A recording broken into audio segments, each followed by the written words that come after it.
देखिए, जब भी कोई नया बिजनेस शुरू करने की बात आती है तो पार्टनरशिप शब्द सबसे पहले दिमाग में आता है। आज के इस विश्लेषण में हम सीधे इंडियन पार्टनरशिप एक्ट 1932 की गहराइयों में उतरने वाले हैं। हम समझेंगे कि आखिर कागजों पर और कानूनी नजरों में एक बिजनेस पार्टनरशिप असल में बनती कैसे है और चलती कैसे है। तो चलिए बिना किसी देरी के शुरू करते हैं। वैसे देखा जाए तो दो लोगों का हाथ मिलाना ही बिजनेस शुरू करने का एक यूनिवर्सल सिंबल है ना? लेकिन एक्ट का सेक्शन 4 इस जेस्चर के पीछे की असली कानूनी तस्वीर दिखाता है। इसके मुताबिक ये महज साथ आने की बात नहीं है, बल्कि ये एक ऐसा रिश्ता है जो पूरी तरह से मुनाफे को बांटने और म्यूचुअल एजेंसी यानी आपसी नुमाइंदगी पर टिका होता है। आज के इस चर्चा का हमारा रोड मैप बिल्कुल क्लियर है। हम शुरू करेंगे साझेदारी के अर्थ से, फिर इसके 5 जरूरी तत्वों को देखेंगे।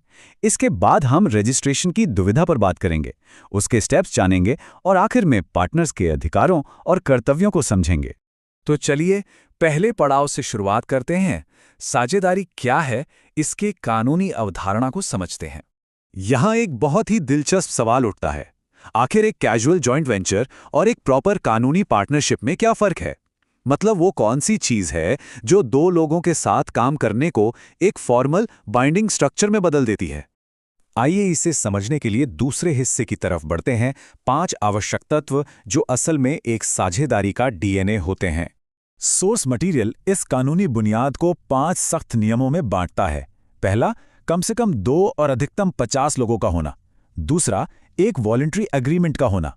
तीसरा, बिजनेस का लीगल होना।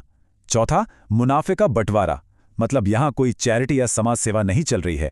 और पांचवा, जो सबसे क्रूशियल है, म्यूचुअल एजेंसी। इसका मतलब है कि हर पार्टनर एक मालिक भी है और दूसरे का एजेंट भी। एक का काम दूसरे पर लागू होता है। यही पार्टनरशिप का सबसे बड़ा और सच्चा टेस्ट है। अब इन बुनियादी बातों के बाद एक बहुत ही रोचक मोड़ आता है, पंजीकरण यानी रजिस्ट्रेशन की दुविधा। ये हिस्सा काफी इंटरेस्टिंग है। एक तरफ एक्ट के पार्ट 7 के तहत अपनी फर्म को रजिस्टर करना पूरी तरह से ऑप्शनल है और इसे ना करने पर कोई पेनल्टी भी नहीं लगती, तो फिर झंझट क्यों पालना, है ना? लेकिन जरा रुकिए, अगर रजिस्ट्रेशन नहीं किया तो परिणाम इतने गंभीर हैं कि फर्म किसी भी पार्टनर या थर्ड पार्टी पर मुकदमा ही नहीं कर सकती।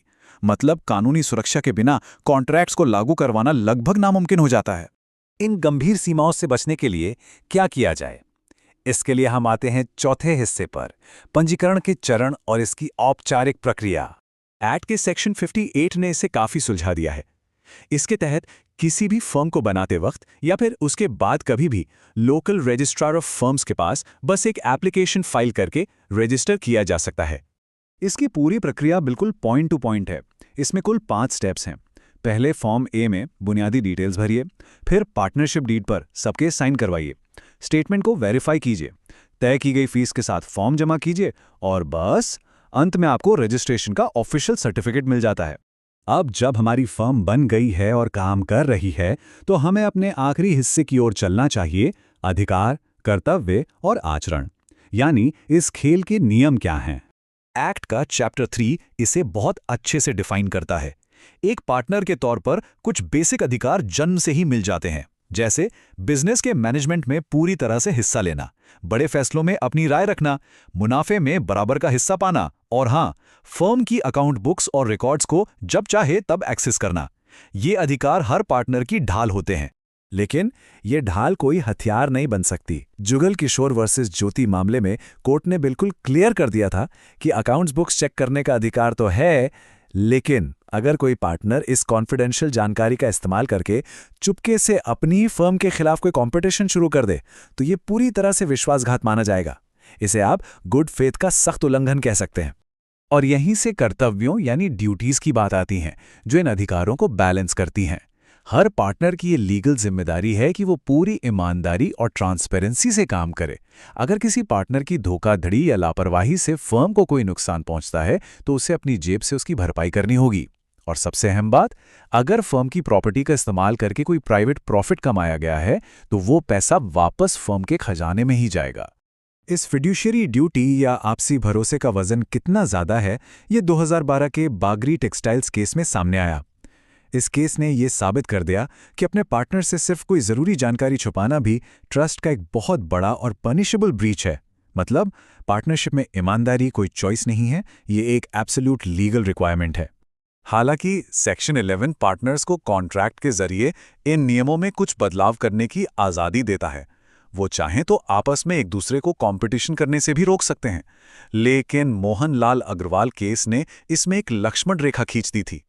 ऐसे किसी भी प्रतिबंध को कानूनी तौर पर तभी सही माना जाएगा जब वो वाजिब हों और सच में बिजनेस को बचाने के लिए ज़रूरी हों। तो अब जब हम म्यूचुअल एजेंसी की उस ताकत और ड्यूटी ऑफ ट्रस्ट के इतने भारी कानूनी वजन को समझ चुके हैं, जहां किसी एक की गलती पूरी फर्म को डुबा सकती है, तो एक बड़ा सवाल सामने आता है। क्या एक बिजनेस पार्टनरशिप में बिना सोचे समझे सिर्फ जोश में आकर कदम रख देना चाहिए? इस रिश्ते में कानून जितनी ट्रांसपेरेंसी मांगता है, क्या हर कोई असल में उस जिम्मेदारी के लिए तैयार होता है? इस बात पर जरूर विचार